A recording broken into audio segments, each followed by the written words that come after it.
ನಿಮ್ಮ ಉದಯ ಟಿವಿಯಲ್ಲಿ ರಾಜ್ಯೋತ್ಸವ ಋತುವಿನ ಸಂಭ್ರಮ.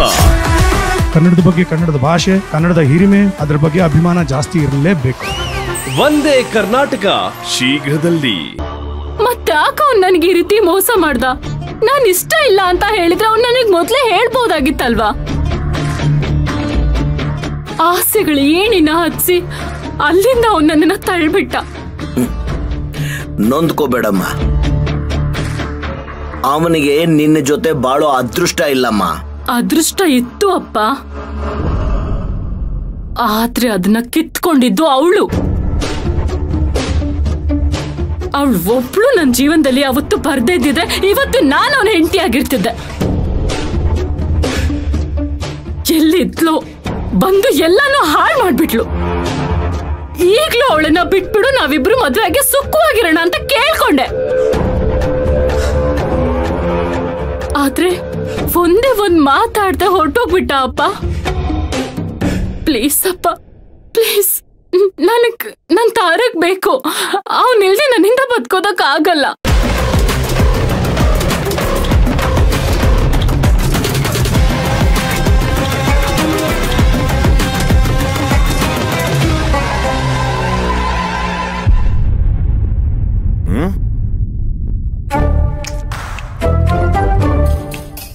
ಸಿಂಗರ್ರಿ, ನಿನಗೇನಾದ್ರೂ ಅರ್ಥ ಆಯ್ತ ಸಿಂಗರ್ರಿ? ಅರ್ಥ ಆಗೋದು ಬೇಡ ಬಿಡು ಸಿಂಗರ್ರಿ.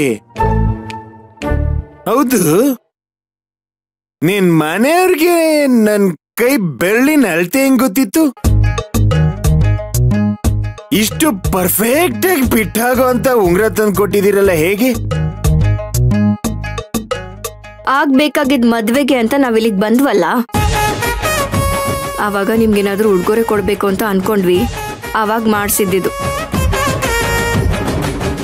ಅದೆಲ್ಲ ಓಕೆ ಸಿಂಗಾರಿ. ನನ್ನ ಪ್ರಶ್ನೆ ಹೌ ಅಳತೆ ಹೇಗೆ ಇಷ್ಟು ಪರ್ಫೆಕ್ಟ್? ಹೌ ಅದು ನೆನ್ಪಿದ್ಯಾ ನಿಮ್ಗೆ? ನಾನು ಗೋವಿಂದ ಅಣ್ಣಂಗೆ ದಾರದ ಶಾಸ್ತ್ರ ಹೇಳ್ಬೇಕಾದ್ರೆ ನೀವ್ ಕರೆದು ನನ್ ಭವಿಷ್ಯನೂ ಹೇಳು ಅಂತ ಹೇಳಿದ್ರಲ್ಲ,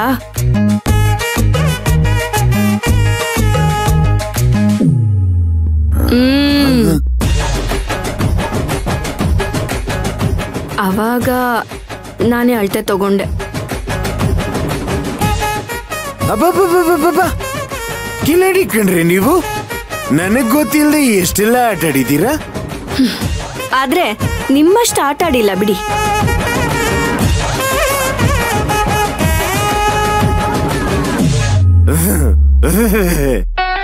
ನೀವು ನನಗ್ ಗೊತ್ತಿಲ್ಲದೆ ನನ್ ಬೆರಳು ಅಳತೆ ತಗೊಂಡಿದ್ದೀರಾ. ನಾನು ನಿಮಗ್ ಗೊತ್ತಿಲ್ಲದೆ 3 ಗಂಟೆ ಕಟ್ಬಿಟ್ಟೆ. ಅಲ್ಲಿಗೆ ಫಿಕ್ಸ್.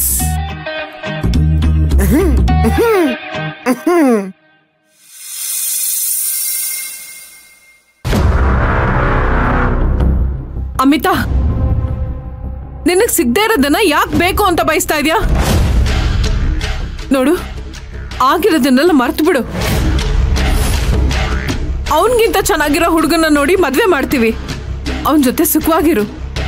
ಅಮ್ಮ, ಅವನನ್ನ ಮರೆಯೋದು ಅಷ್ಟು ಸುಲಭ ಅಲ್ಲ. ಅವನು ನನ್ನ ಉಸಿರಲ್ಲಿ ಬೆರ್ತು ಹೋಗ್ಬಿಟ್ಟಿದ್ದಾನೆ.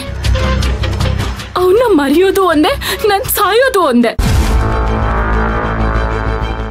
ಅದಷ್ಟು ಸುಲಭ ಅಲ್ಲ.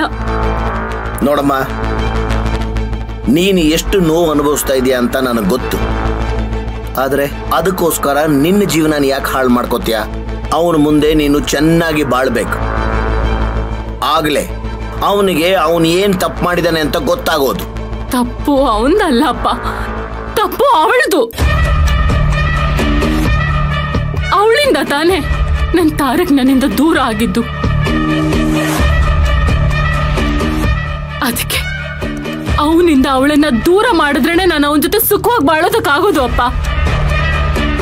ಅದಕ್ಕೆ ಅವಳಿಗೊಂದು ಗತಿ ಕಾಣಿಸ್ಲೇಬೇಕು.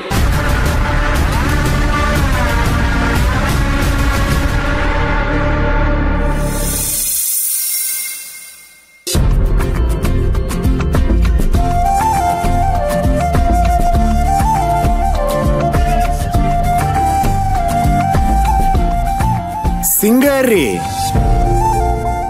ಇಷ್ಟ ಚೆನ್ನಾಗಿರೋ ಹಾಸಿಗೆ ಇರುವಾಗ ಏನದು ಚಾಪೆ ಮೇಲೆ ಮಲ್ಕೊಂಡು ಇಲ್ಲೇ ಬಂದ್ ಮಲಗ್ಬೋದಲ್ವಾ? ನಂಗೆ ಸುಪ್ಪತ್ಗೆ ಮೇಲ್ ಮಲ್ಕೊಂಡು ಅಭ್ಯಾಸ ಇಲ್ಲ. ನೀವ್ ಮಲ್ಕೊಳ್ಳಿ.